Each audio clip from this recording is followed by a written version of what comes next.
the poorest feedback is no feedback. I mean, it's just that, the mark, the grade, possibly linked to those ticks. There's good evidence that students hate those ticks that appear in margins and things because they have no idea what they mean. Is it that the member of staff has got to that piece of the work and has sort of gone off to make a cup of tea, or is it that line's very good, is the page very good? So it's poor feedback is a failure to communicate. Feedback is a lot more than the comments that tutors or staff make about students' work. Feedback requires a response, like why are we doing it if we don't require a response? We're expecting students to do something which leads to improved work. So when we're looking at the concept of feedback, we need to look at not just what we say to students, but we need to look at what students subsequently do. And what we call feedback, that is the information we give to them, can only be understood in the light of the effect that it has.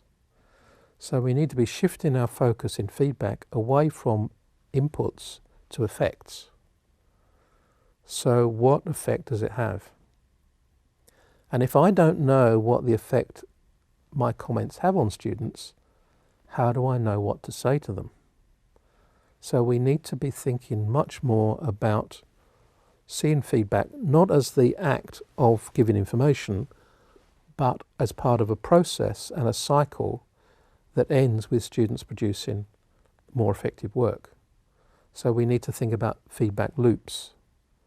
So we need to stop talking about the comments we give to students as feedback. We need to say that's hopefully useful information we give to students, and think of feedback as this loop that leads to students' subsequent work. Engagement is about moving beyond that fairly ineffective one-way communication. And engagement is about getting the students to truly interact with the issue of feedback, the quality of their work. David Nicol from Strathclyde famously says that if we want feedback to be effective, we need to move beyond trying to make it a better monologue and make it into a dialogue.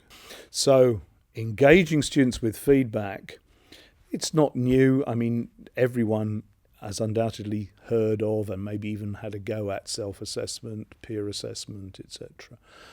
But it's about doing those things in a systematic and concerted way from day one when the students arrive. So it's about using marking exercises, getting students using criteria, talking with other students about what do these criteria mean, is this a good piece of work against that criterion, etc.